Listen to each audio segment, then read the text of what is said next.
Video is a live one-to-one consultation call with a chap called Awab. Now, he started his recruitment company a few months back, but he's had no real success, no placements, unsure on his niche, unsure how to get candidates and what method he should be using to make placements.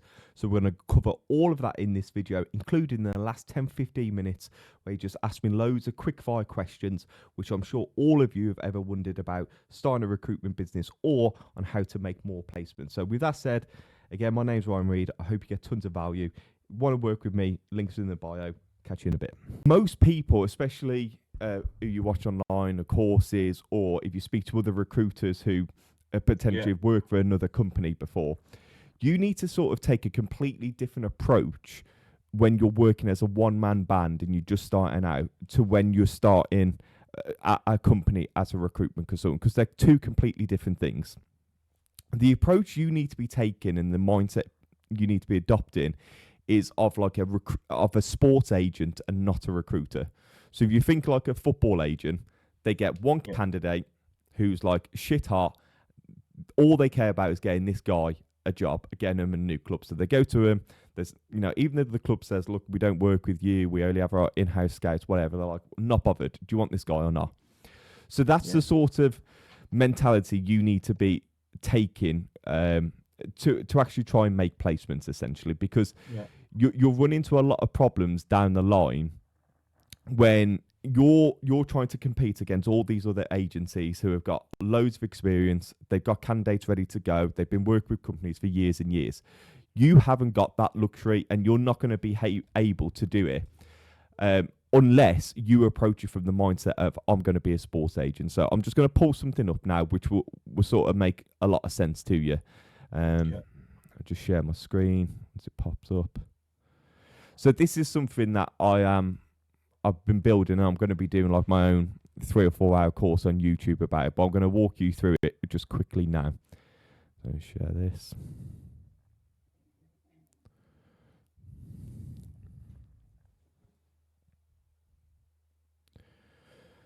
Okay, so this is my sort of blueprint for how you can make essentially 200 grand in your first 12 months of recruiting. So I'm just going to skip a little bit of this. Okay, so skip all over this. So this is just talking about the opportunity that recruitment provides, the fees and all that sort of stuff. And I can send this over to you when it's completed as well. So I'll just run through the myths as well, because these are things that you'll find really helpful. Number one, fancy website, branding, none of that matters, okay? No clients is coming onto your website going, oh, what a fantastic website you've got, I'm definitely going to give you loads of money. That's never going to happen, okay? Same with CRMs. I wouldn't even bother with a CRM. Use Google Sheets for now. It's free. That's all you need to do. Unless you've got the money and, you're not bothered by spending an extra 20, 50 quid a month, I wouldn't even bother with them, okay? Because you don't need thousands and thousands of clients and thousands of candidates. Ignore that. When you Legal first started document. out, were you just using Google Sheets as well? Literally Google Sheets, keeping people in my phone. That was it. Okay.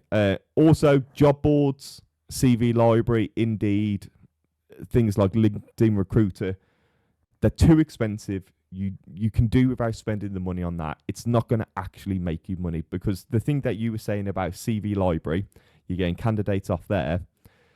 They're all actively looking, okay? These aren't in-demand candidates. The people you should be going for are passive candidates.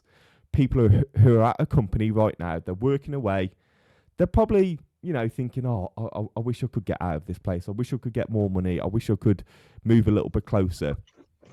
But not everybody. I hope you're getting a ton of value from this. But why don't you go and get some more value? If you click the link below, you can book a call with me. And you can join the remote recruiter group, where we'll give you access to a full library of videos, show you how to pick a niche, how to get candidates, how to get clients, how to get their numbers, how to build databases, how to make placements, scripts, templates, software, absolutely everything you need to start making more placements or just make your first placement. But if you're not quite ready there, why don't you book a one-on-one call like I have here? Okay, we can have an hour. You can tell me everything that's going on. I'll try and fix it for you. And if you're not quite ready to commit to that yet, check out my recruitment mini course below. See you in the next one. Nothing's pushed them there yet. They haven't got that impulse to actually go and do it, okay? Because most people, They leave a job because something happens. Okay. Yeah. So you have to be the person that makes that something happen. So maybe Yeah. they get passed over for a promotion or Mm. whatever it may be. A thing happens, then you're the person that comes and puts a new opportunity in front of them. They're passive candidates, and they're the candidates you need to be working. So spending money on job boards and LinkedIn recruiters to see who's open, who's actively looking, waste of time, waste of money. I wouldn't bother with that. Okay. So all you realistically need is a LinkedIn account. If you can afford Sales Navigator, which is, I don't know, like 70 quid or something, you can do that. Your phone and a proven method. And what I'm going to talk about here is what I was just sort of alluding to here about being a sports agent and not a recruiter. Yeah. So, Sorry, Ryan, just quickly, yes, mate. because I've already got like a CV library recruiter account going. Should I just sort of ignore that or I mean, like, if you can still use it, I'm just saying you have to be realistic about everybody who works in recruitment is going to be on CV Library. They're checking accounts. They're going on there every single day as well. So all yeah, your people that you're going to be pitching, probably every other recruiter out there has got their CV and is probably already yeah, sending them out anyway. So yeah, that puts you on the same sort of level as all the other experienced companies out there. yeah, Where and you're going to lose doing it that way. And this bit here is sort of what I'm alluding to. So most people in recruitment, they'll go job order first. So they'll start calling companies up, you know, try and get vacancies from them essentially. You spend hundreds and hundreds of calls calling them up saying, hey, we specialize in doing XYZ. Would you be interested in working with us together? They're like, no, you're my 15th call of the day. Leave me alone. Okay. So yeah, really demoralizing, takes loads of your time. You're never going to be able to compete against experienced consultants. So what I teach absolutely everybody is the most placeable candidate method. So what this is essentially you get a superstar candidate and you go and pitch them to all the companies that you think would be relevant. Have you heard of this before? yeah. I've heard of that sort of method where you focus on the candidates first. Yeah, Yeah. yeah. Have you tried doing it? I've tried a few times to sort of get like uh good quality candidates and then place them. But Yeah, then obviously I was coming to the issue as well, which like another question I was going to ask you. I was coming to like uh gatekeepers of companies where I wouldn't sort of be able to get past them and then through to the decision makers. yeah. Okay. So what is your method? So let's say you get a really good candidate and we'll go through the criteria on that. What's your method of actually going out and getting that person a role? Yeah, so what I would do is I would go on CV library and then I was sort of just in the Boolean search. I would search for all of the things I was looking for, and then I would make a short list of the better CVs that I found, and then after I've got like two or three good CVs, then I would just like you were saying before, just call companies, cold call Yeah, companies, and then pitch to them the candidate and whatnot. And then there'll be times where I would get through to the decision makers, but a lot of times I wouldn't. And then I would just send over the CVs, and then I would just get ghosted, sort of thing. yeah, So I get you. Okay. And why do you think it is that you're getting ghosted? like no credibility, maybe. Maybe they're already working with other recruiters. Yeah. Um, maybe I'm not following up enough. I think maybe a combination of those things. Do you think if you had like a candidate that was super in demand, they would they'd treat you the same way? Like they'd go, "Oh, we already work with other agencies." So like when because I kind of knew that that's what you'd say is be like the credibility thing, and they work with other agencies. Put yourself in the shoes of a hiring manager, a company. Yeah, It doesn't matter who you're working with. If you need to hire like a project manager because you've got a project kicking off, you need somebody yeah, in 2 weeks. You get a call from a recruiter who's got the project manager that you're looking for. You know, they've done yeah, the same sort of things that your company is doing. They work on the same types of projects. It'd be yeah. really unlikely that person would go, "Oh, we've got people already. We don't need you." They're not going to do that, are they? Yeah, no, you're 100%. You're right. So the issue you're having is that you don't understand what your market actually wants. Okay. So Yeah, you need to understand who is a most placeable candidate for your market. So I do construction. I specialize in civil engineering. I know if I get a quantity surveyor or an estimator who's got, let's say, 10 years experience in total, they've worked at their current company for 3 to 4 years. Maybe they're slightly underpaid 10, 15% on what the market is wanting right now. That for me is somebody where I'm like, if I get this candidate on board, I can go and get him a job because I know every other company within reason would want these people because there's not many of them. They don't yeah, usually move and they're underpaid as well. That that's a most placeable candidate. Okay, so yeah, I wouldn't really bother in my niche and sector and trying to place engineers or trying to place project managers because companies can do that themselves. yeah, But surveyors and estimators, really difficult to find. Okay. So for you in your niche and sector, if I go back to this, you need to figure out who are the people that are in demand for your sector. Okay. yeah, That's exactly what you need to be thinking about. So I think I've got to here updated this one. Let me just go down a little bit. Yeah, so this just comes down to then you doing your own market research and figuring out yeah, what type of candidates can you use for the MPC method. So identify high demand sectors within your niche. So for example, if you do IT, what are people aggressively hiring for right now in IT? So I would go on Indeed. I'd start looking on Indeed. Is there lots of job vacancies for a particular type of role at like 60, yeah, 70 grand? yeah, Okay. So here, in demand skill set, which you'll figure out by market research, asking ChatGPT, things like that. They're yeah, currently employed. They're passive candidates. yeah, Like I said, they've got stable work history, so 2, 3, 4 years in their current role. You only want to be working candidates with 50k and above, or in America, 70k and above. And the reason I say that is because it's just as difficult to place somebody who's on 60k a year than it is to try and get somebody who's on 20k a year. The difference is you just get a much bigger fee for it. yeah. Okay. I was just gonna ask quick, Yeah. were you sort of working in construction yourself before you started recruiting and constructing? No, mate. No, never. Oh, so you just so how did you come to decide on that niche, if that makes sense? Uh, so it's simply, I when I got my first trainee recruitment role, it was for a company that specialised in construction recruitment.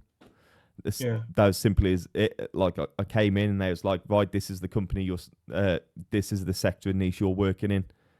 Go and do that. So I just stuck to that. I worked for them for like a couple of years. Then I went out to a few other companies managing them in various different sectors, and yeah, then I just set up on my own. yeah. Okay. And then just sort of like for me, what like one thing I was sort of struggling with as well, like I mentioned earlier, Yeah. was I'm not sort of sure what niche to recruit in. Okay. Um, like I don't know if it makes a big difference, um, like the particular niche that you choose, or if it's just like if you choose a good enough niche, you should be fine. Do you have any sort of thoughts on what niche you want to do? Like when I was doing the air conditioning engineer's role, um, I was finding that good. I think I was just going about it the wrong way, but I Mm-hmm. think the niche, like it was good because the businesses I would get in touch with, they weren't sort of too big to where you couldn't get in touch with the decision makers, or where you would just get passed to like someone lower down the line. And then with the air conditioning engineers as well, it was similar to what you were saying. They're in demand. Obviously now with summer coming up as well, there'll be probably more in demand. Mm-hmm. And then I was finding candidates that same thing, like they had good experience and whatnot. um, but I think the issue like that I was facing was that I was doing like the CV library way, where I would find candidates that are not in work, and then like I said, they tended to be the candidates that weren't like top quality. Yeah. So maybe if I do like air conditioning engineer, stick to that maybe, and then um try like the passive candidates route, maybe that'll work better, if you know what I mean. Yeah, definitely. You got to be working with passive candidates, especially when you're working for yourself. And Yeah, realistically, most people start any sort of business. You just want to make enough money to replace your full time income. Which for most people 100%. in the UK is like 30, 40K. In America, it's like Yeah, 60, 70K. So if that's your goal, which I presume it probably is, yeah, uh, yeah. Definitely at the start obviously, anyway, just to yeah, yeah, yeah, exactly. So obviously making 100, 200K in your first year, that's fantastic.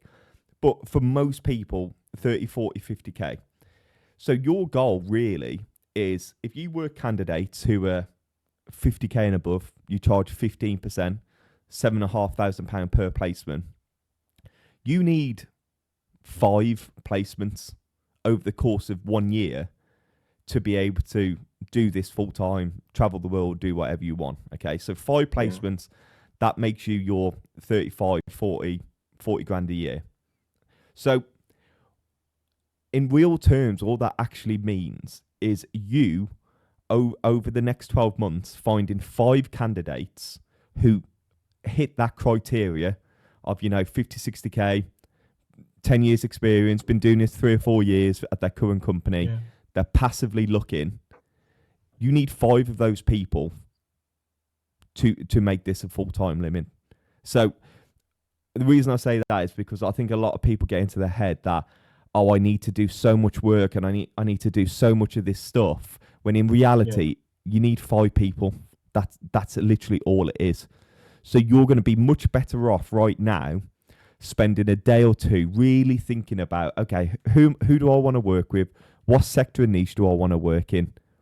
And then go and find out who is the most in demand people. So if you want to carry on doing like HVAC, you want to do air conditioning, go and have a look in that sector at what are the people that are earning the 50, 60, 70 grand a year. So it might not be the engineers who are actually doing the installing or the technicians, but it might be the commercial manager, it might be the engineering manager, it might be the operations manager at those yeah, companies. Okay, so yeah, yeah, potentially they're the 100%. people you should be going after to try and get a job. Yeah.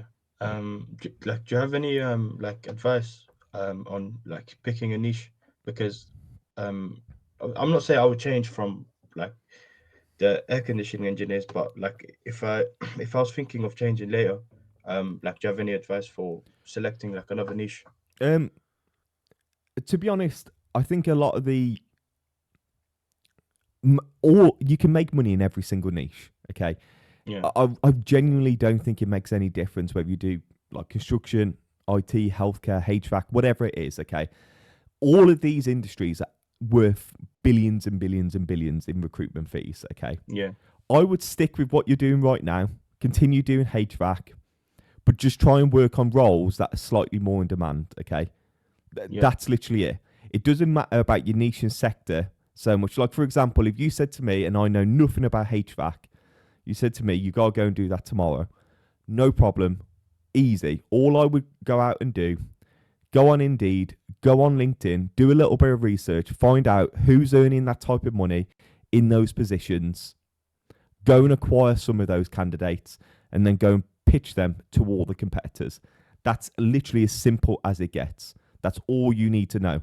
If you're starting in yeah, any industry, like maybe you change to IT, whatever it may be, find out who's earning this money, who's in demand, go and acquire those candidates. Simple as it gets. yeah.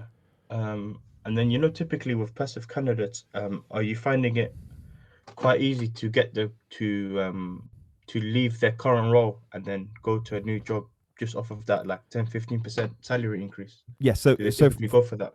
imagine you reach out to 100 candidates over the course of a week.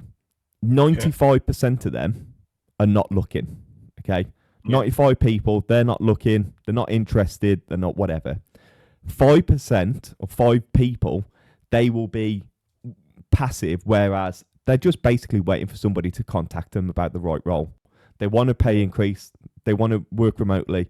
They want to get from home, whatever it is. Okay. Yeah. So it's just a volume game. That's all it is. You reach out to Okay. 100, 5% are looking. Reach out to 200. That's how it works. Okay. Okay. Yeah. Okay. Now that makes sense. That makes sense. Because I was unsure about that. Like, because for someone to leave their current role, I was thinking like it would take quite a lot. Yeah. But if you're saying like they're sort of like primed and they're ready to go, you're just sort of waiting for someone else to sort of come and take them. That sort of makes sense. Yeah, absolutely. Like, realistically, I don't work any active candidates unless I have a client who has a specific role, and I can go on CV Library, I do one search, and this dream person pops up, which has happened. Don't get me wrong, but realistically, you're just making life so much harder for yourself by working with active candidates, because then they're with everybody else. The companies have probably already got their CV. It's just so difficult. Whereas passive, you've only got that person. They're not looking Yeah. anywhere else. They're not desperate to move either. They're just looking for the right sort of opportunity. So Yeah. they're the perfect candidate to work with. Okay. And are you sort of you're mainly using like LinkedIn for that, right? Yeah, just LinkedIn. That's all I would do. Okay, so I'll walk you through.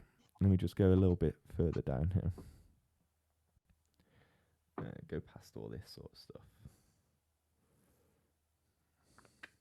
I did have another thing. Okay, so let me just do it as quickly as I can. No worries.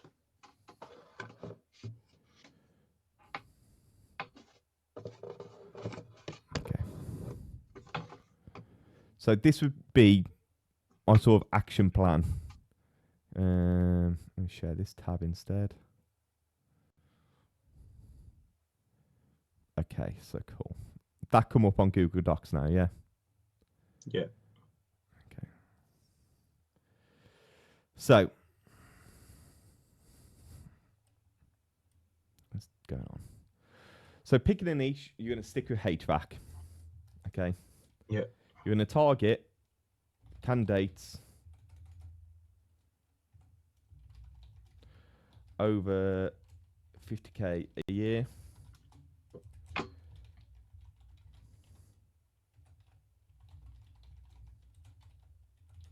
Can't type using LinkedIn. Okay. So, do your postcode. You live in England. Yeah. Yeah. Yeah. So I'll do your postcode plus,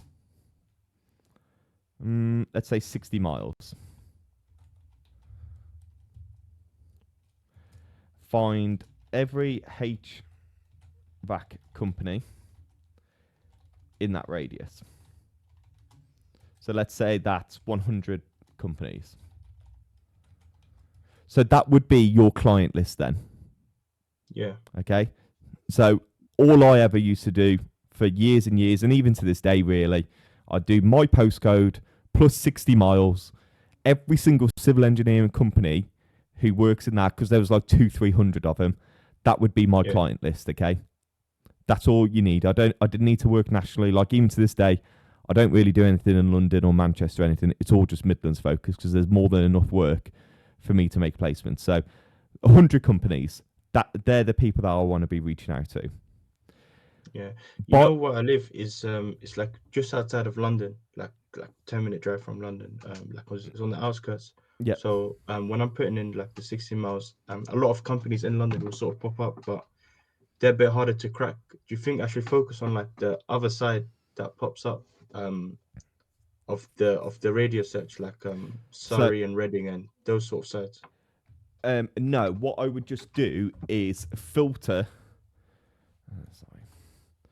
So the easiest companies for you to trying to get into as a single recruiter, or just a recruiter in general, is ideally companies that are 20 mil turnover up to, say, 200 million, because these usually have the hiring managers who are in control of who they come in.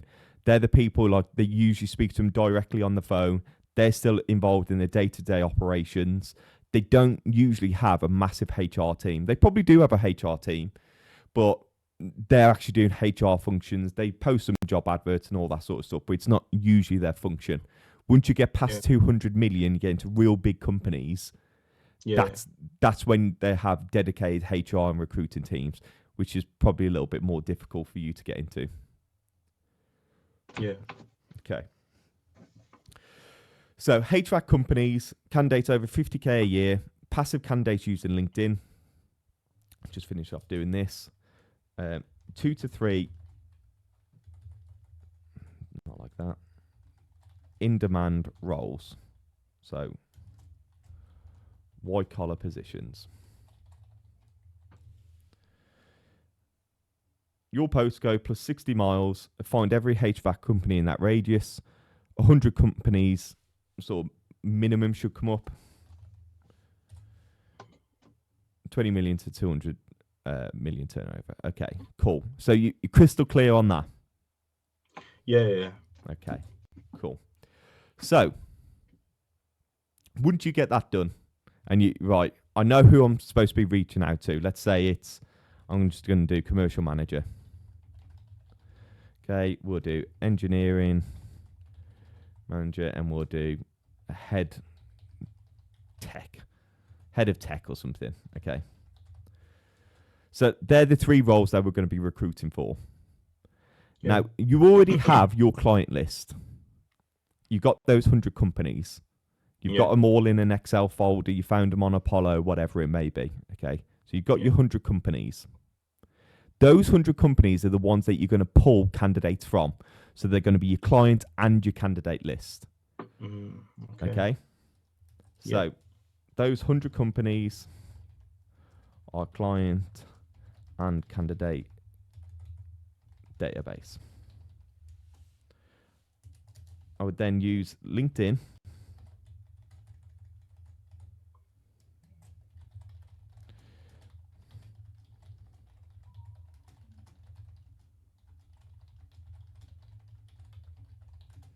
Okay.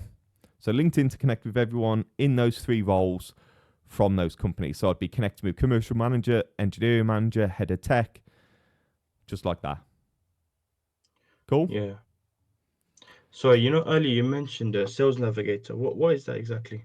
So how LinkedIn makes money is they sell like premium, which gives you more connections a week or something like that. Sales nav, which allows you to build lists, find leads, sales, all that sort of stuff. And then you have like LinkedIn Recruiter and stuff as well. So Sales Nav is just an easy way to build lists. Okay. Yeah. So, but you don't need to use them. You can just use regular LinkedIn and just type the companies in individually. But are you clear on this? Yeah. Yeah. Okay. Cool. So start connecting with every single one of them. Then in terms of KPIs,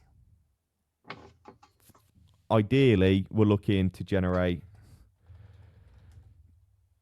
3 to 5 candidates. NPC criteria. So again, 50k plus, 10 years experience total, working at current company for 3 years min. Okay? Yeah. So you acquire those candidates. You write their CV, find out what they're earning, why they're moving, etc., etc. Now, what you're going to want to do is explain to them, Mr. Candidate, the way that I make most of my placements is through finding superstar candidates who I think are in demand by the market, and then confidentially going to speak to them over the phone and introduce those candidates to prospective clients. So they'll never have your details. They don't know who you are. They don't know your name, the company you work for. All they know that you work in the HVAC industry. You're a commercial manager with 10 plus years experience. been in your current company for 3 years, you've been overlooked for a promotion, and now you're looking for a new home. That then is enough for them to say, yes, I'd like to see the CV or discuss more. Would you be up for that, Mr. Candidate? 99 times out of 100, they say yes. Okay, so now you've Yeah. got permission to go and spec them out. Yeah. Okay, so then once you have the candidate, I would, of those 100 companies, so now let's say we've got 99 companies because he works at one of them, Yeah. we spec out that candidate. Okay, so if we've got a commercial manager, probably the commercial director is, or the managing director is the person responsible for hiring them. So logically, Yeah. they're the people that we're going to reach out to. So reach out via email, LinkedIn, cold calling, and essentially just saying, we have this candidate. Would you be interested? Okay. So you just say, again, like you just said, you've got 10 years experience, a commercial manager. He works in the HVAC industry, XYZ, he's located in this position, blah, blah, blah. Would you be interested? And your goal is to get a no from every single one of them. Okay? Yeah. Understood? Yeah. So at minimum, you need to get a no from absolutely everybody before you can move on and say the spec is done. If you actually believe in this candidate, you need to get them to say either a yes or a no. Okay? Until you get a no, you can't move on. You have to continue following up then. Okay. Okay. Yeah? That makes sense. Okay? Yeah. Don't be disheartened if they don't answer on the first one or anything like that. Okay? They're busy, they've got jobs, they're doing other shit. Recruitment's not their priority most of the time. Okay? But Yeah. your goal is to go into this saying, I need to at least get a no from every single one of them before I can be done with this candidate. Cool? Okay. Yeah. Because sometimes they will sort of like string it along. Like they'll say like maybe they're not looking right now, but to call them back maybe like a week or a few days or whatnot. So it won't really be a yes and it won't be a no. It will just be something vague in between. Okay. So with that, that's where you need to kind of take control of it. Okay. And that's why having a candidate who's hot right now, who's looking only with me, a passive candidate, that allows you to say, fair enough, but in a week he might be gone. Okay. This is not a Yeah. candidate who's applying for jobs or anything. I'm out here Yeah. trying to find him roles. I've got another 99 companies to go and speak to. If you're not Yeah. interested right now, fair enough, but more than likely I'm going to get him something by the end of the day. I just want to let you know that. Okay. Yeah. Yeah. And that's why position yourself as like a sports agent. It's like, I don't care about your problems. I don't care whether you've got things going on. You can't deal with it for a week time. No problem. Yeah. But that means it's a no right now then. I'm going to have to move on and get him something elsewhere. Okay. Cool. Yeah. Yeah. No, that definitely sounds good. Yeah. Yeah. And then so you would like suggest like cold calling more so than emailing or both or just emailing. All of them. Absolutely all of them. Yeah. So you can try different ways. You can send the email over first and then follow up with a cold call. Or you can just straight cold call him or send LinkedIn outreach. It doesn't really matter. It's better if you can get them on the phone and speak to Yeah. them and do the selling. It's faster to do over email, and it probably has a higher conversion rate on LinkedIn. But again, you're just trading off time, effort, and whatever with all three of them. So I'll just try all three. Sorry.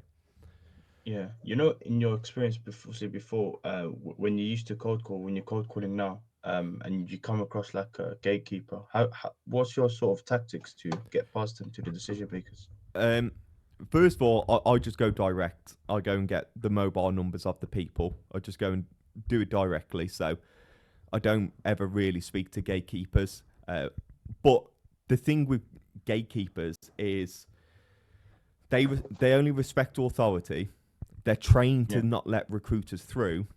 So yeah, your job is to basically say as little as possible, come across as a higher authority to them, and kind of yeah. infer that they already know what the conversation is about. Okay, so Okay, there isn't like a foolproof method for getting past the gatekeeper. It just takes time. So, but one that I like to do is I call and I say, "Hi, it's Ryan. I'm looking to speak to Jim." And they go, "Can I ask what it's about?" I'm like, "About business." It's like, we need to know before you get put through. It's like, I don't really want to say it. It's just about business. Okay. Yeah. So I'm not giving anything away. I'm not saying too much. I'm not saying happy or anything like that. I'm just calling about business. And you just Yeah. try variations from that. I'm not going to say that that works every single time. Yeah. It's Yeah. just you have to try and figure out what works for you. For me, that works pretty well because I can do pretty stern down the phone. Some people like to Yeah. try and befriend the gatekeeper and all that sort of stuff. Yeah. You have to try and figure out what works for you. Yeah. No, 100%. And then just in terms of the emails, just sort of like mass emailing, like that 100 companies list. Is that sort of thing you would do? Yeah, I would mass email, but for you in your position right now, mass emailing is a difficult thing to do because there's a lot of infrastructure things behind it. So I would personally just email them, especially when I'm trying to make my first placement. I would just personally email them. So I'd go onto their LinkedIn, I'd go onto their website, have a look about them, and then I would write a personal email. So you might even go Yeah. on their LinkedIn and say, "You saw you was hiring like a year ago for this position. Are you still Yeah. hiring for them? I know it's a year later, but I've just come across this candidate. I thought of your company. You know, an actual personalized email would do really well at this stage in your career." Okay. Yeah. No, 100%. Were you finding it quite easy then to connect with like these passive candidates, and then like getting them on board? Were you finding it easy to connect with them on LinkedIn and stuff? Mm, yeah, yeah, yeah, definitely. Because as well, for most people, they're just curious. They just want to know what's going out there. People like the feeling. It's exciting getting a new job. You know, you have a recruiter Yeah. message it. They tell you about this dream job. They go out to Yeah. their wife and they're like, "I got this message from a recruiter saying there's this role for like 65K. I'm only on 50K at the moment. 15 grand more. That's £1,000 extra a month. Think of what we could do with that. We could go and get this house. We could go on a holiday. We could go and do this." Yeah. That's the psychology of a passive candidate. You know, they're not happy, but they're not in a position to actually go out and do something about it. And then they receive a message from a recruiter saying there's a perfect job for them with more money in their location. That gets them excited. You know, so Yeah. you need to kind of be into that mentality that the 100 people you reach out to, 95 people aren't in that position. They're not in that mental state, but 5 of them, they're just waiting for you. And that's how I Yeah. sort Yeah. of think about it.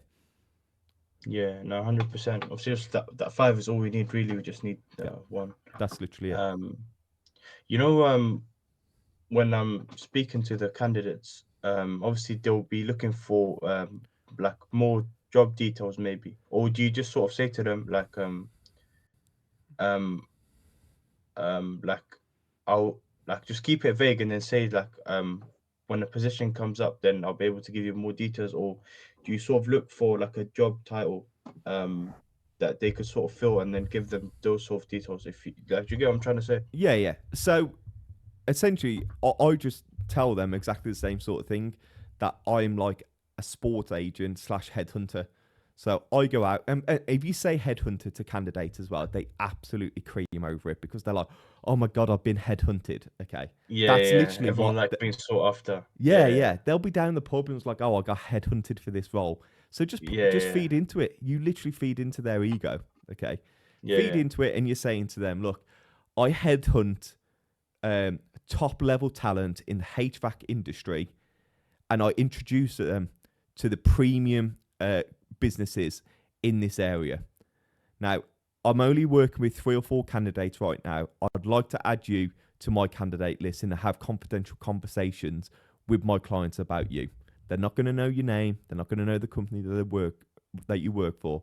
They're just going to know enough about you to get excited.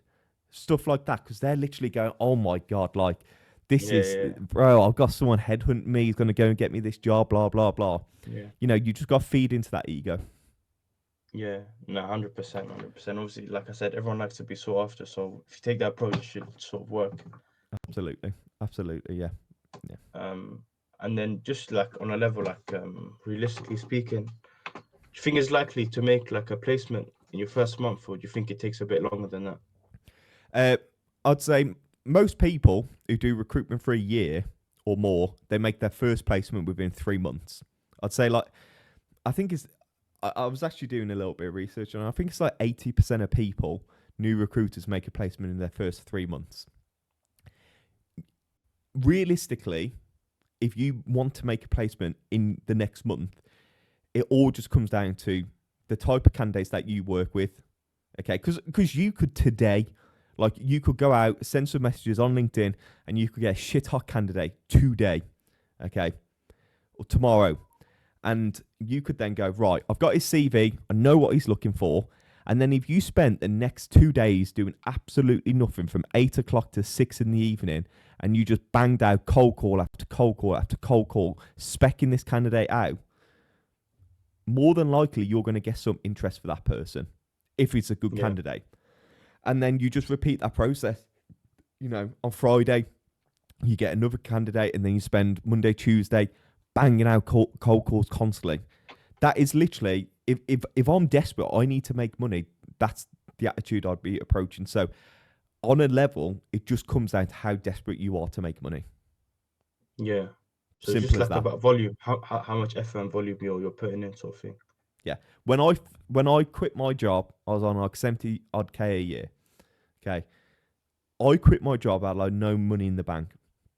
And I was like, right, fuck. I can't do work anymore. I can't work for anybody else. I need to make money Yeah. ASAP. Yeah. So I did exactly what I said. I got a couple of candidates, and I called 100 businesses and said, I'm looking for this, blah, blah, blah.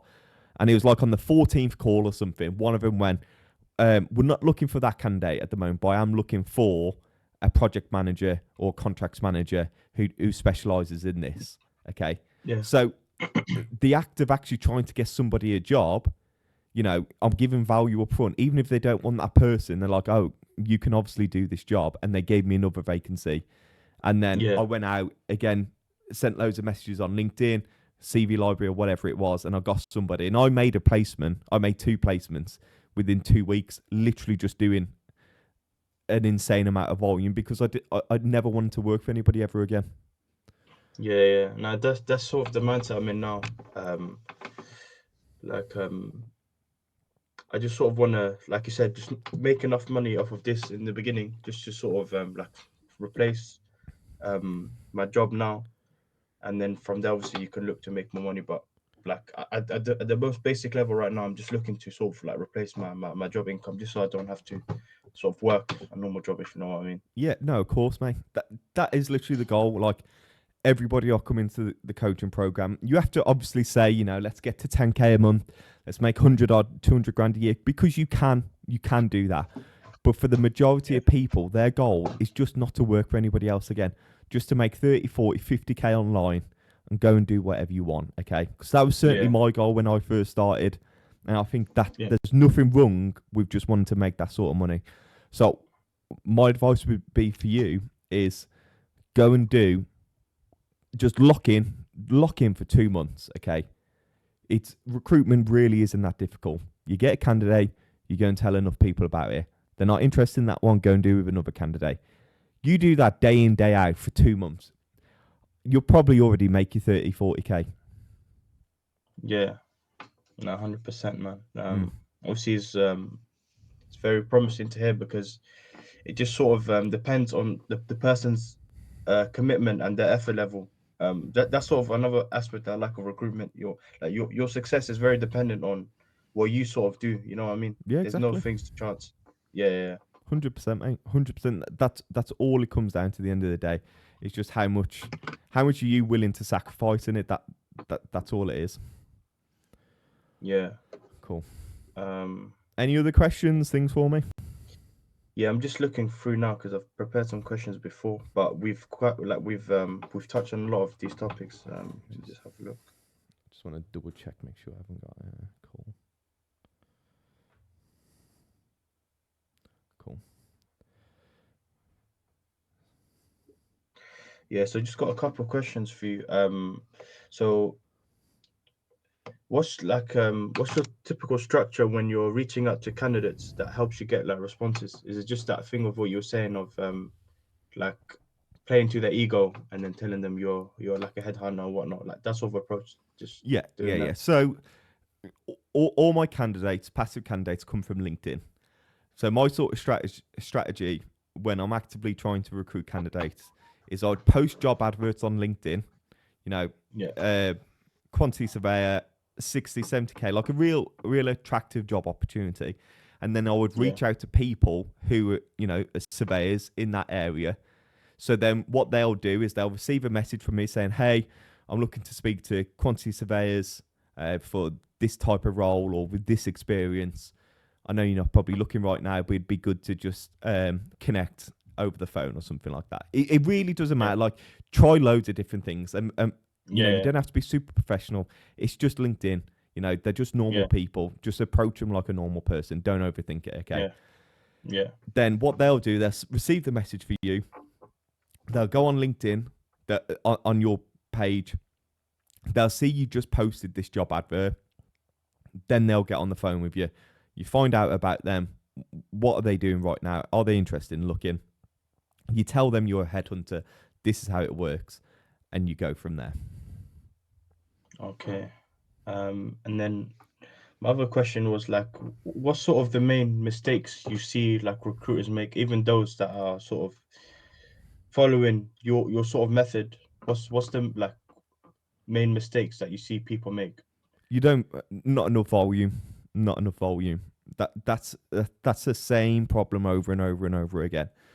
Yeah, I work with people, and like in everybody I work with, we have an onboarding call. We do a similar call to what we're doing right now. One of yeah, the first videos in the course, and something I do every single week in the weekly calls, is I try and impress upon people that the companies you're reaching out to, if there's 100 companies, 5 of them right now are probably looking. Okay, just yeah, 5 of them. 100 candidates you reach out to them, probably 5 of them are looking. But people yeah, will do 30 calls. They'll only have one person semi-interested, and then they'll go, I'm done. Okay. yeah, yeah, When I say to them, no, you need to do like I KPI everyone to do 60 conversations a week. So you must have 60 actual conversations with clients and candidates that move your business forward. So I mean, like yeah, they give you a vacancy, they say we're not hiring right now, but we've actually just hired 2 people from a recruitment agency. We paid 10% fees. That's information that moves your business forward. Okay, those yeah, sorts of conversations. I don't care whether you have to do 400 dials to have those 60 conversations. yeah, The number one issue everybody has is they just do not do enough volume to get good enough. Okay, when I yeah, first started, I was shit on the phone. Okay, I'm yeah, awful. I've got a speech impediment. I trip over my words. I'd get on the phone with people and I would literally be like, and put the phone down. Okay, because that's normal. yeah, Calling people is a stressful thing to do. So yeah, you need to just do so much volume that you detach from the result of it, and you just think, I don't care whether you want this candidate or not. I'm going to tell you about them. If you're yeah, not yeah, interested, no problem. I'll move on to the next person. Okay. It's yeah, just volume. That's all it is. yeah, And then the second point I'd say on the back of that is you don't spend enough time thinking about what do your clients actually want. So kind of similar how you was before. Oh, I do HVAC, but you're not really going any deeper than that. So like I do construction.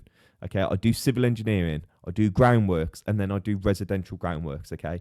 So I'll have other yeah, people who come into this and they go, oh, I'm a civil engineering recruiter too. And I'm like, what do you specialize in? And they're like, what? yeah. But They're not niched down enough. no, Yeah, no, exactly. But there's civil engineering companies that specialize in doing surfacing, in building roads. Some do sewage, some do utilities, some do loads of other stuff. Okay, you need to really yeah, niche down and surf one particular set of clients. yeah. No, definitely. So in terms of my day to day, you would say like obviously I know we went through this Yeah, in like the action plan. So just start off by finding just doing a bit of research first about like the roles we were talking about, like these guys that are on 50K plus, and then the people with experience or whatnot, like the which role to sort of go for, and yeah, then from there to look for like the top candidates and then speak to them, and then from there speak to the clients afterwards. Like So that's what my you would my be sort doing of day in day out. 30-day action plan for you right now, and what you should be doing every single day, if you need to make as much money as you possibly can, Yeah, I would spend the rest of the day researching what's my niche and sector, who am I going to specialize in helping, who are the yeah, companies, what they do. Okay, in HVAC, do some specialize in a special type of heater, do some do industrial air conditioning units, whatever it yeah, is. Okay, you're going to specialize in one particular thing for your niche. Okay, you are then going to figure out who are the most in demand candidates in that niche. Okay, who are the people who are on 70, 80, 90K a year, because these people don't move jobs a lot. They're set in an office with all their mates, they go to the pub with their friends. These people don't move. Okay, yeah, technicians, people doing the installations, they don't care because they're in their van. They're going meeting new people every single day. It doesn't matter who's on the van to them. Okay, they'll move yeah, whatever. But the people in the offices, they don't move. So they're the people that I'm going to try and attract. yeah, I do my outreach. So again, drop a pin where I am, 60, 70 miles, list out every single company who's in that radius, say 100 companies, that's your client and that's your candidate list. I'm yeah, going to then add everybody on LinkedIn who meets those job titles that I'm going for. yeah, Begin outreach to them, get a couple as candidates, and then those same 100 companies, you're going to outreach and say, I'm representing this type of candidate, got this experience, they've done this, blah, blah, blah. Would you be interested? You speak to everybody on that list. If it gets no's, figure out why was he a no, why weren't they interested in that candidate, where did I fuck up, and improve for the next candidate that you're going to do exactly the same process.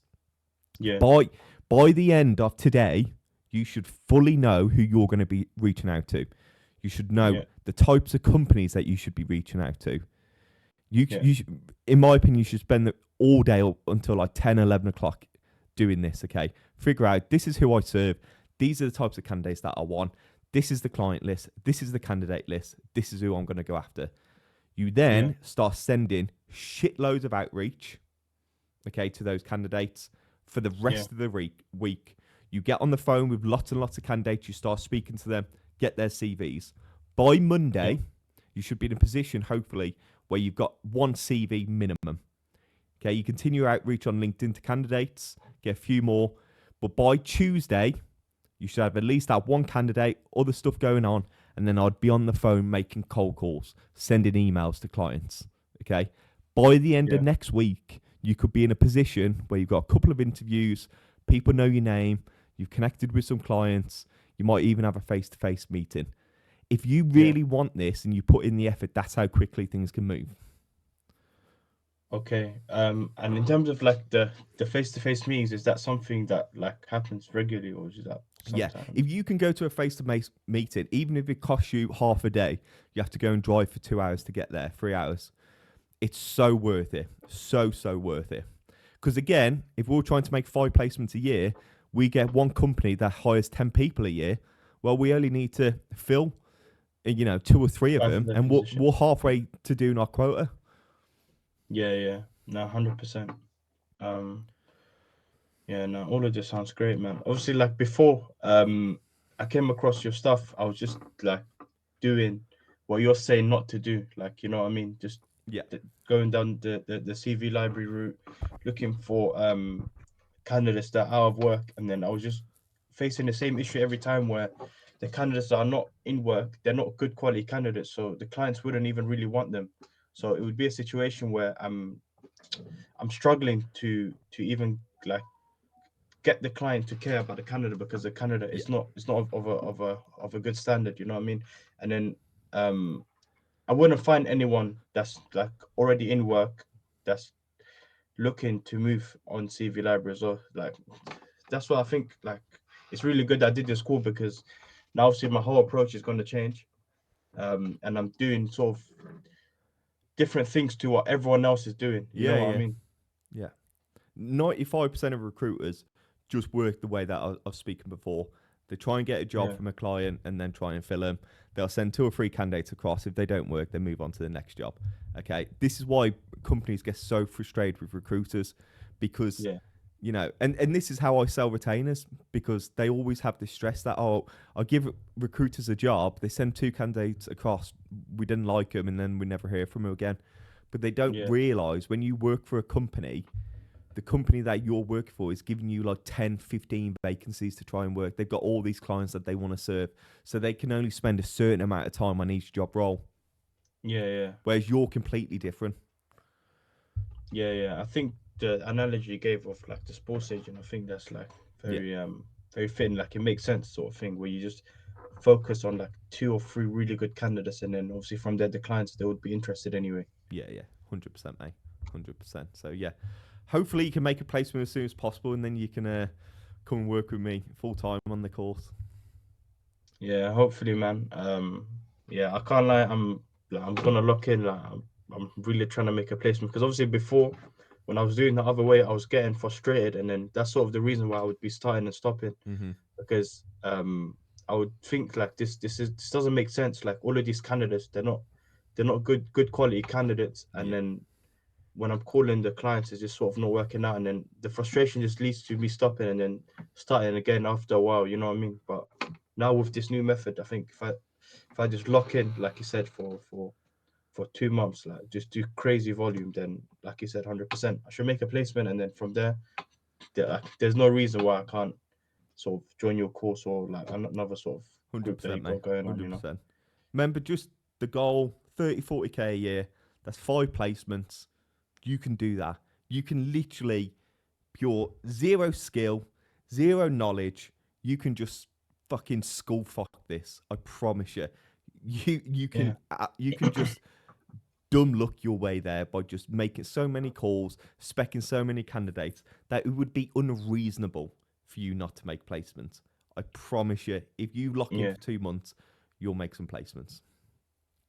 Yeah, and then I know this is sort of like further down the line, but in terms of like your terms of service, when do you get the client to sign that? Is it like before you send over the candidate, or like when do you do that exactly? Um, I always send over my terms of business with like the CVs, even if I redact the information on the CV. But Yeah, before they go to interview, so like they say, yeah, I kind of like the look of this candidate. I'd like to interview. And we go, cool, let's agree some terms there. yeah, Yeah, okay. cool. And then from there, what's your like invoice time? Do you sort of invoice them like 30 days, 45 days? Because I know different people do it differently. I, Like I just want to on the know. day the person starts, I send the invoice over, and then my terms are like pay within 14 days, but realistically, it's going to be like 30 days. But that doesn't bother me too much. Yeah. Okay. And then obviously you've got it in your terms of business to where like if the candidate leaves within 2 weeks and like the client gets a Yeah, certain yeah, yeah. So percentage back, you'll have to like build a your rebate terms of fee. business out for that. Yeah, yeah. I've sort of got like a I've got one. I just wanted to sort of like confirm and see Yeah, like yeah, what yeah. you do, what I others can do. send you over my You know terms that. of business after this that you can use. Yeah. No, that would definitely help. Cool. Um Yeah, but anyway, thank you, Ryan. No I problem, mate. appreciate it. Obviously, Good. like this has been like extremely useful. I'll just like bang this out for like 2 weeks, and then I'll see what happens. And then Yeah, I reckon in a couple of weeks, I'll jump on another call with you, just give you an update of sort of what's going on and how it's going and stuff. sweet.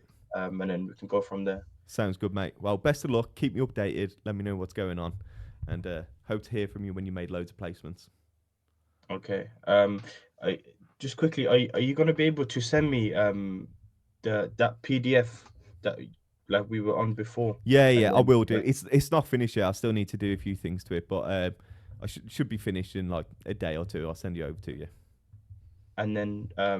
that document where you were writing Yeah, like yeah. like I'll the send you notes. all over for everything we've discussed, mate. Okay, man, sounds good. Yeah, yeah. Brilliant. Just give me All a right, little like a day or two just to finish it up, and then I'll send everything over to you. okay, Cool. sounds good. Nice one, mate. Catch you in a All bit. right, all right. Bye. See you.